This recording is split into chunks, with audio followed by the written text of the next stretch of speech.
Hello प्यारे बच्चों, कैसे हैं आप सभी। मैं सुरेंद्र सिंह आपका स्वागत करता हूं आपके अपने चैनल एजुकेशन मंत्रा एकेडमी पे।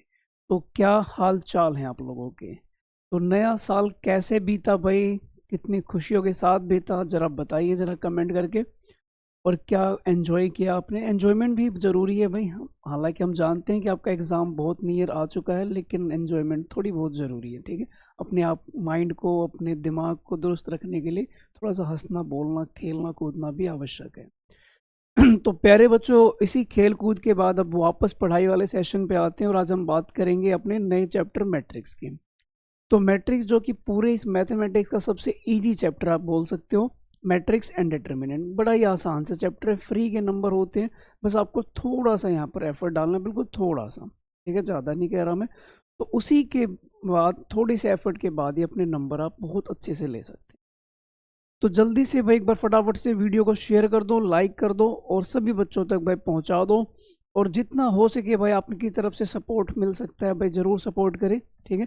ताकि हम चाहते हैं कि ये जो चीज़ें हैं भाई बच्चे, हर बच्चे तक ये चीज़ पहुँचे, हर किसी का फ़ायदा हो, ठीक है। हर बच्चे का बेनिफिट हो, हर बच्चा भाई आगे बढ़े, बस हमारी यही काम है। इसलिए आपके लिए सीरीज़ लेकर आए एग्ज़ाम से पहले। तो बस इन चीज़ों पर आप थोड़ा थोड़ा काम करें। और सबसे इम्पोर्टेंट चीज़, अपने ऊपर आपने ध्यान देना है।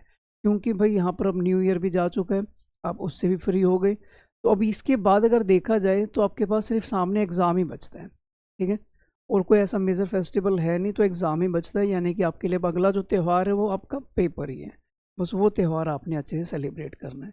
उसके बाद बाकी सब त्यौहार अपने आप ही अच्छे हो जाएंगे। चलिए तो हम बात करते हैं आज के सेशन में क्या कहानी है। तो अगर आप बात करोगे डे वाइज शेड्यूल जो हमने बनाया था उसमें क्या कुछ है, तो हमने यहाँ पर टोटल 35 दिन का रोड मैप बनाया था। उस 35 दिन में से अगर मैं बात करूँ तो अभी तक हमारा intro, relation function, inverse trigo, ये हमारे भाई कंप्लीट हो चुके हैं। यानी कि 5 डेज की हमारी क्लास कंप्लीट हो चुकी है। आज हम बात करेंगे डे 6 और चैप्टर का नाम होगा मैट्रिक्स। ये चैप्टर भी हम 2 पार्ट में डिस्कस करेंगे, पार्ट 1 पार्ट 2, ठीक है। तो जिसकी भी जितनी क्लास होंगी मैंने यहाँ सामने लिख रखा है। यहाँ पर 3rd क्लास और 7वीं क्लास, यानी जो 6th और 7th क्लास है वो आपकी मैट्रिक्स से संबंधित रहेगी। 2 क्लास हम इस पे बात करेंगे। तो मैट्रिक्स की अगर हम बात करें तो आज इसका पार्ट 1 है। पार्ट 1 के अंदर अगर हम बात करें चैप्टर कितने मार्क्स का आता है, तो ये 4 to 5 मार्क्स का देखने को मिलता है, ठीक है प्यारे बच्चों। अब बात करते हैं भाई इसके अंदर क्या क्या टॉपिक्स कवर होंगे। सबसे पहले, क्योंकि हमें चैप्टर के बारे में एक ब्यौरा पता होना चाहिए भाई, उसका एक डिस्क्रिप्शन पता होना चाहिए कि इसके अंदर हम कौन कौन से टॉपिक की चर्चा करने वाले हैं। जब वो टॉपिक पता होता है तो हम अच्छे से चीज़ों को समझ भी पाते हैं कि कौन सा हमारा स्ट्रॉन्ग पॉइंट है, कौन सा वीक पॉइंट है। इसलिए आपको हर चैप्टर का रोड मैप, फिर पूरे सिलेबस का रोड मैप, देन आफ्टर उसके बाद आपको क्या पता होना चाहिए कि आपका एग्ज़ाम पैटर्न क्या रहने वाला है। तो ये सारी चीज़ें आपके माइंड में बिल्कुल क्लियर कट रहनी चाहिए, तभी आप चीज़ों को बेहतर तरीके से प्लान कर पाएंगे। अब यहाँ पर अगर मैं आपसे बात करूँ तो आप कहोगे सर यहाँ पर जो ये टॉपिक्स हैं अलग अलग, इसके अंदर से कुछ तो इंट्रोडक्शन का पार्ट है, मतलब कुछ ऐसे टॉपिक हैं जो सिर्फ इंट्रोडक्शन है, जिसके बारे में आपको सामान्य थ्योरेटिकल जानकारी होनी चाहिए, ठीक है। उसके बाद फिर हम सवालों की ओर भी मूव करेंगे। तो आज हम क्या क्या बात करेंगे, आज हम इसमें से 2 चीज़ों की चर्चा करेंगे। आज हम बात करेंगे मैट्रिक्स और उस टाइप्स ऑफ मैट्रिक्स की। ये 2 चीज़ें आज हम डिस्कस करेंगे। तो जैसे कि सबसे पहली बात आती है कि मैट्रिक्स होता क्या है, व्हाट इज मैट्रिक्स।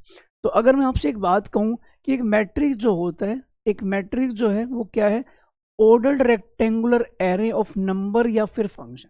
यानी कि कुछ नंबर को या फिर फंक्शन को अगर आप रेक्टेंगुलर शेप में अरेंज कर देते हो, वो कहलाती है मैट्रिक्स। इसका मतलब क्या हुआ, आप देख सकते हो कि मैंने कुछ नंबर यहाँ पर अरेंज किए रेक्टेंगुलर फॉर्म में, रेक्टेंगुलर फॉर्म में है, तो ये क्या कहलाता है आपका मैट्रिक्स। इसके अंदर जो आपने नंबर लिखे हैं इन सबको हम क्या बुलाते हैं, इन सबको आप एलिमेंट बुलाते हो, ठीक है। मैंने इन सब चीज़ों को आपको अंग्रेजी भाषा को यहाँ पर हिंदी में कन्वर्ट करके बता दिया। या तो आप इनको एलिमेंट बोलोगे या फिर आप इनको एंट्री बोलोगे। इसका मतलब ये हुआ, मैट्रिक्स का मतलब है कुछ नंबर या फंक्शन जिनको आप रेक्टेंगुलर फॉर्म में अरेंज कर सकते हो, वो आपकी क्या कहलाती है, मैट्रिक्स कहलाती है। तो ये आपके सामने मैंने 2 एग्जाम्पल लिखे हैं, ये मैट्रिक्स के एग्जाम्पल हैं। आई बात समझ में। अगर आप देखोगे तो कुछ चीज़ें ऐसे रीड की जाएंगी और कुछ आप देखोगे तो ऐसे वर्टिकल रीड की जाएंगी। तो जो आपके सामने इस तरीके से आप एरो की फॉर्म में देख पा रहे हो, इसको हम क्या बोलेंगे, इनको हम बोलते हैं रो। यानी कि ये आपका R1, ये आपका R2 और ये आपका क्या है R3। अगर हम बात करें कि ये क्या है, तो ये आपका कॉलम 1 और ये आपका कॉलम 2 हो जाएगा। ये आपका C1 और ये आपका C2। सिमिलरली अगर मैं इसमें बात करूं तो क्या होगा, आप बोलोगे सर इसमें अगर मैं वर्टिकली देखता हूं तो मेरे पास 3 कॉलम है, और अगर मैं इनको भाई ऐसे हॉरिजेंटली देखता हूं तो मेरे पास 3 रो हैं। ये आपका R1, ये R2 और ये आपका R3। ये हमारे पास हॉरिजेंटल और वर्टिकली अगर देखा जाए तो इस तरीके से मैं चीज़ों को प्रेजेंट कर सकता हूँ। क्या ये बात समझ में आती है यहाँ तक? कोई परेशानी, कोई डाउट? पक्का क्लियर है? चलिए, तो ये भाई रेक्टेंगुलर मतलब इसकी मैट्रिक्स की परिभाषा है, जिसके अंदर आपने देखा रो और कॉलम।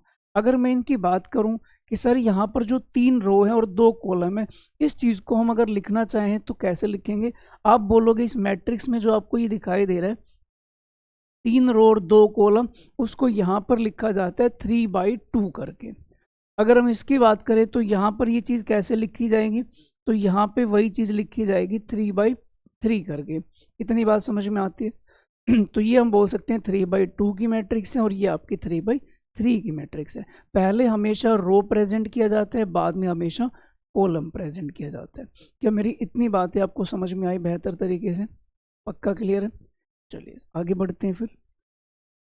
अच्छा, अब इसने क्या कहा भाई यहाँ पर कि ये बात वही चीज़ है जो मैंने आपको पीछे समझाई। आइए ज़रा इसको फिर दोबारा से देख लेते हैं थोड़ा सा अंग्रेजी भाषा में। एक मैट्रिक्स है जिसमें m रो हो, n कॉलम हो, तो इसको हम क्या बुलाते हैं? इसको हम बुलाते हैं ऑर्डर, यानी कि m क्रॉस n। इसको हम क्या बुलाएंगे? m cross n। अगर किसी में m रो है, n कॉलम है, तो इसको हम बुलाते हैं m क्रॉस n। इतनी बात ये भी क्लियर है?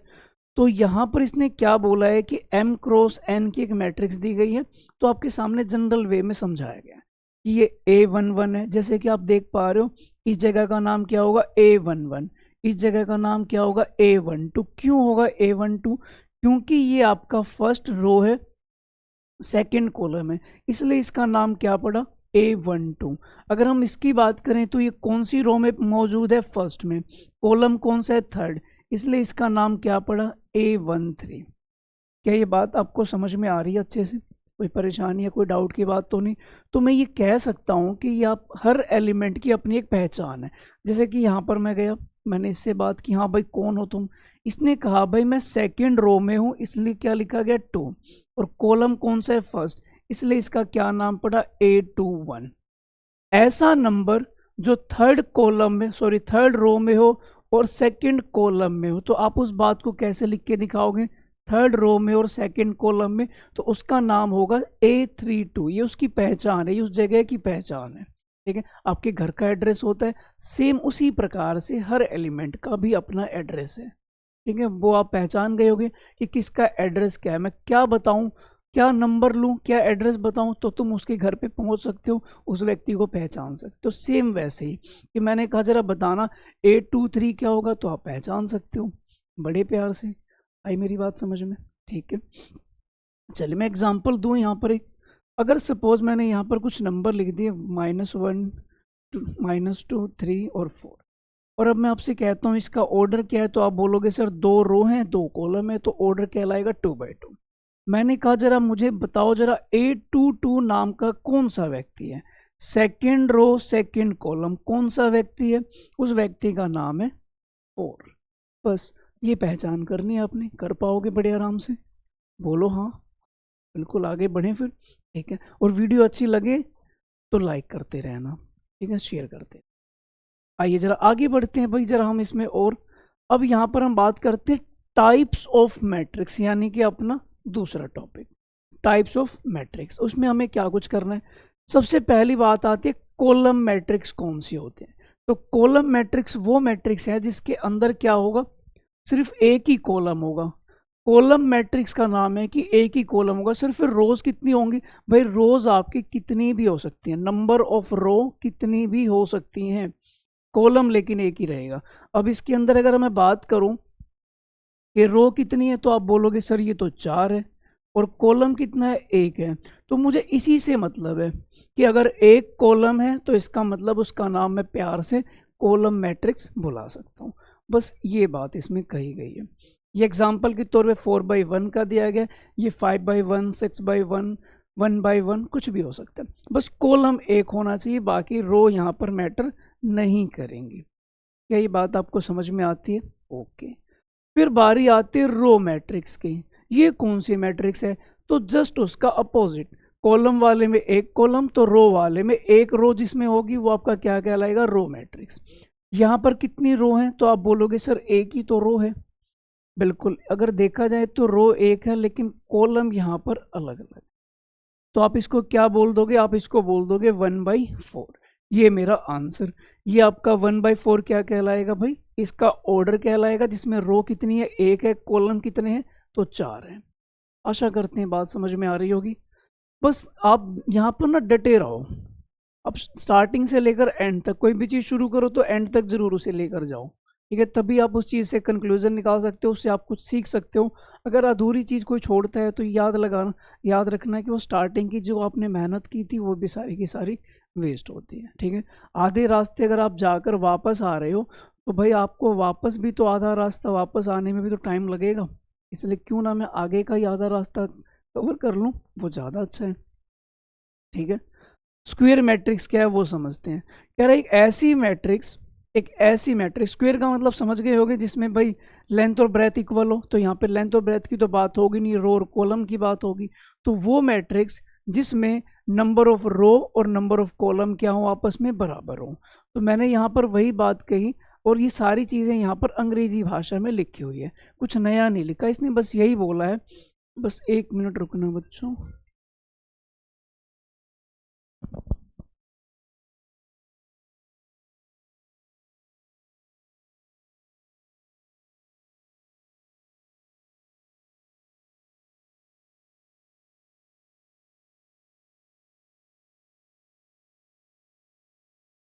हाँ जी बच्चों, तो आइए ज़रा बात करते हैं। इसने क्या कहा आपसे? कह रहा है कि भाई यहाँ पर m और n, एक ऐसी मैट्रिक्स जिसमें क्या है? m है और n है। m का मतलब नंबर ऑफ रोज और n का मतलब नंबर ऑफ कॉलम। अगर ये दोनों बराबर हो जाए, जैसे कि यहाँ पर मान लीजिए m क्रॉस n है, अगर ये दोनों बराबर हो जाए तो आप इसको क्या बोल सकते हो? Square matrix. नंबर ऑफ रो और नंबर ऑफ कॉलम क्या हो? इक्वल हो। तो मैं कह सकता हूँ जब भी कभी m और n आपस में बराबर हो जाए वो आपका कहलाता है स्क्वायर मैट्रिक्स। सिंपल सी परिभाषा है। इस पे एक MCQ भी आया हुआ था एक बार, उसमें भाई 4 ऑप्शंस थे और पूछा हुआ था स्क्वायर मैट्रिक्स की कंडीशन क्या है। तो ऑप्शंस आपके कुछ इस प्रकार से थे: m greater than n, n greater than m, या फिर m बराबर n, या फिर इनमें से कोई भी नहीं। तो आपको अगर सिंपल सी नॉलेज थी तो आप बड़े आराम से अपने 1 नंबर यहाँ पर ले सकते थे, ठीक है प्यारे बच्चों? आइए जरा आगे बढ़ते हैं, इसकी बात करते हैं। टाइप्स ऑफ मैट्रिक्स के अंदर अगला क्या है? Diagonal matrix. अब डायगोनल मैट्रिक्स कौन सी मैट्रिक्स है वो समझते हैं। तो ये कह रहा है एक स्क्वायर मैट्रिक्स, मान लो ये कोई मैट्रिक्स है, ये उसका ऑर्डर है m क्रॉस n, क्योंकि स्क्वायर है, ध्यान रखना। डायगोनल मैट्रिक्स सिर्फ स्क्वायर वालों पे ही लागू होती है। और क्या कहता है डायगोनल मैट्रिक्स? कह रहे हैं कि भाई इसमें जो नॉन डायगोनल वाले एलिमेंट होते हैं वो 0 होने चाहिए, बाकी एलिमेंट जो डायगोनल वाले हैं वो 0 नहीं हो सकते, बाकी सभी क्या होंगे? 0। सर इसको और एक्सप्लेन करो। अब एग्जांपल से समझो तुम। ये देखो, इसको बोला जाता है डायगोनल। किसी बच्चे के मन में ये ख्याल आ सकता है कि सर ये भी तो डायगोनल हो सकता है ऐसे। बिल्कुल नहीं हो सकता। डायगोनल एलिमेंट हम किन को बोलते हैं? डायगोनल एलिमेंट वो होते हैं जो आपस में जिनकी रो और कॉलम वाली वैल्यू इक्वल होती है। इसका नाम है A11, इसका नाम रखोगे तो ये है A22।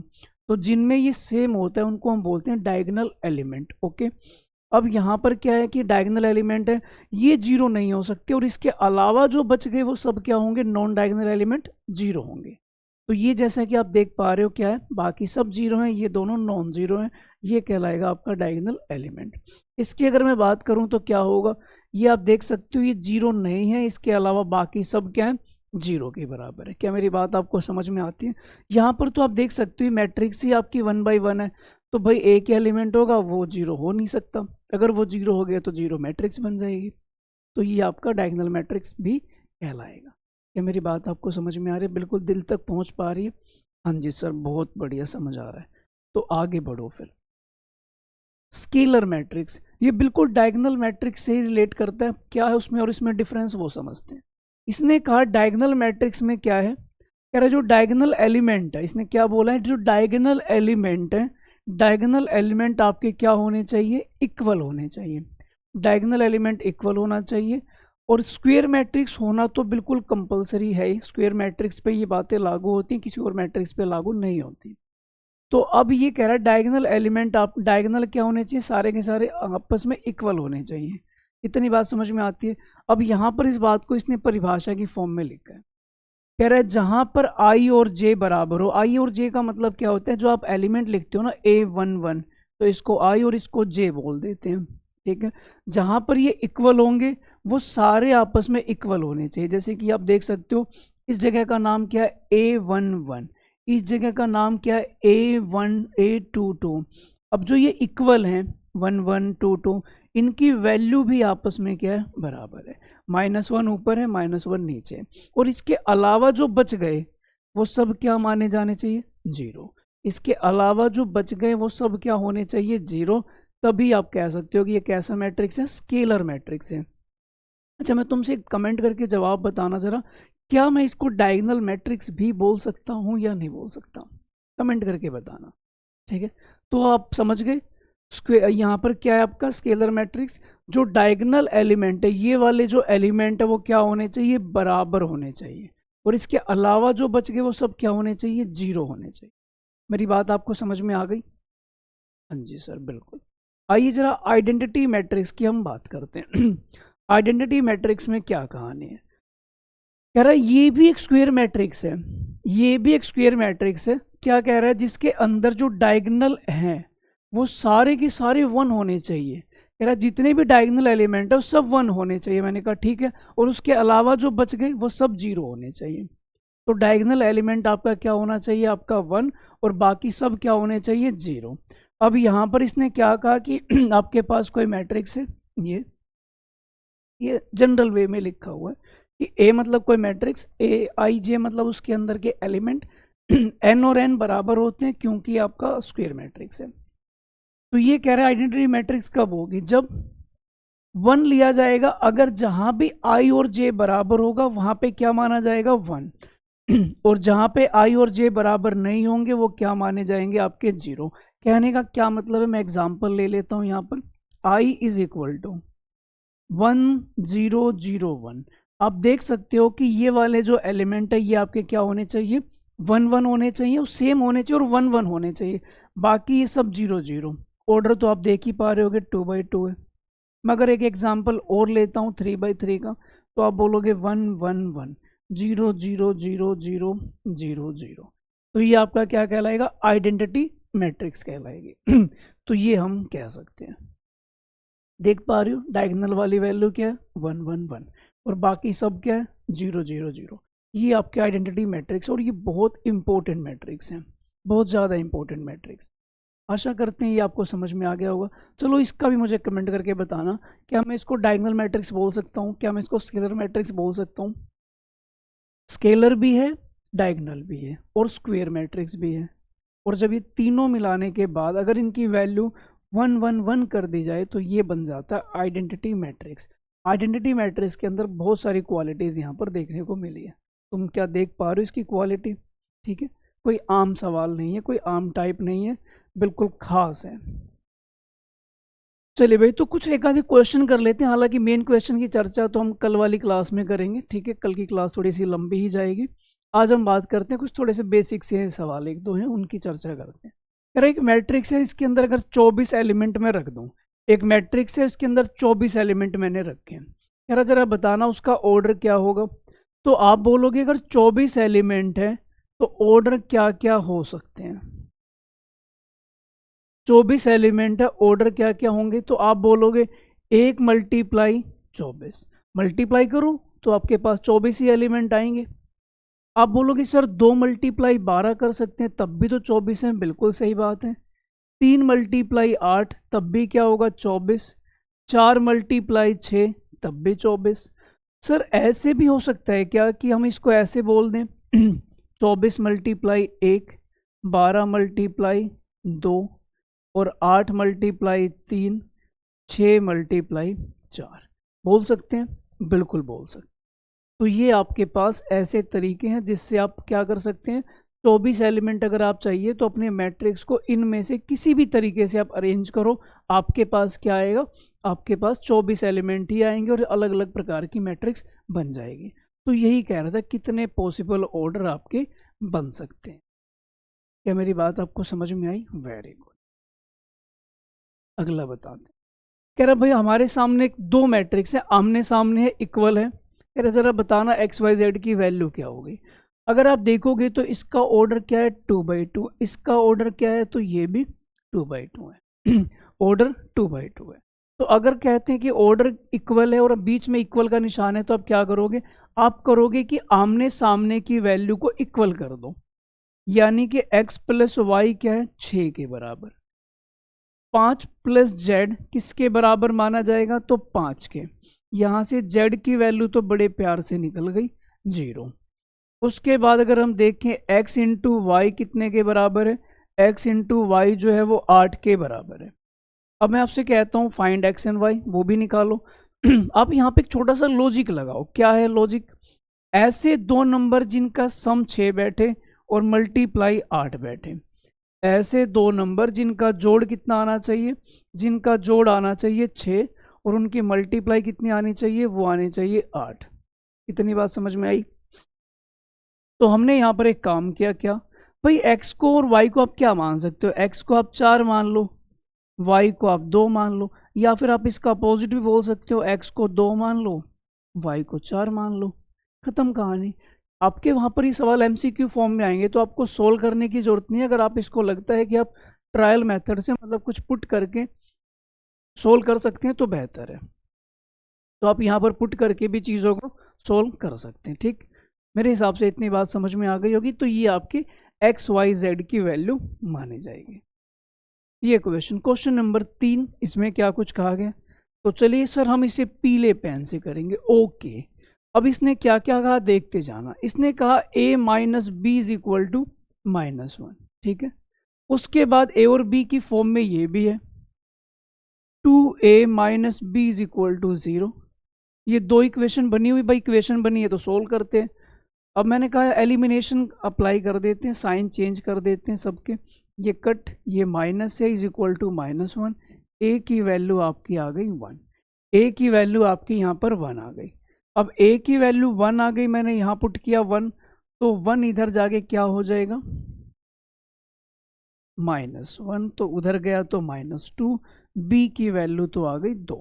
तो ये भाई मेरे पास दो a और b तो फाइंड करा। सर अब ग्रीन पेन से कराओ। ओके, फिर सवाल ने कहा 2a प्लस सी किसके इक्वल है, 5 के। मेरे पास a की वैल्यू पहले ही आ चुकी है तो मैंने कहा यहाँ रखो। तो यहाँ से आप कहोगे सर ये इस तरफ गया तो c की वैल्यू आ गई 3। ये भी क्लियर है। फिर लास्ट वाली चीज 3c प्लस डी कितने के बराबर है, 13 के। c की वैल्यू कितनी है मेरे पास, 3, तो d की वैल्यू कितनी आ गई, d की वैल्यू आपके सामने आ गई 4 के बराबर। क्या यहाँ तक की बात समझ में आती है? इतनी चीज़ क्लियर है? कोई डाउट, कोई परेशानी है तो आप यहाँ पर पूछ सकते हो। तो ये आपकी ABCD की वैल्यू है। तो ये कुछ मैट्रिक्स, टाइप्स ऑफ मैट्रिक्स, फिर उससे रिलेटेड एक दो सवाल थे बेसिक से। अभी जो सवाल है कल हम करेंगे, टॉपिक भी करेंगे और कल हम इनसे रिलेटेड सवाल भी करेंगे, ताकि आप पूरे चैप्टर को एक बार रिलेट करके और उनसे रिलेटेड जो भी सवाल बन सकते हैं हम उन सब की चर्चा कर लेंगे। ठीक है, तो कल हमारा काम ये रहेगा। अब बताइए ज़रा, क्या इसमें कोई डाउट है? अब तक कोई परेशानी, कोई डाउट?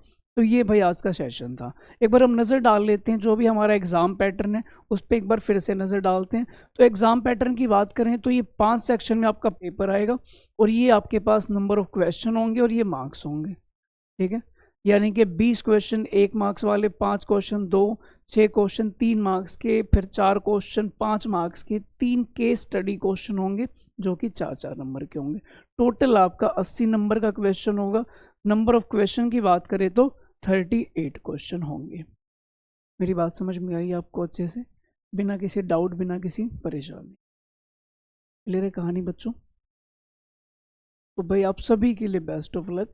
मेरे जितने भी चैंप्स बच्चे हैं भाई, सभी के लिए भाई बेस्ट ऑफ लक। बस डेली भाई, हमारा लक तो हमेशा ही आपके साथ है, बस डेली आपने अपने लिए भी काम करना है, क्योंकि भाई लक भी तो वहीं काम करेगा जहाँ पे आपने अपने लिए काम किया हो।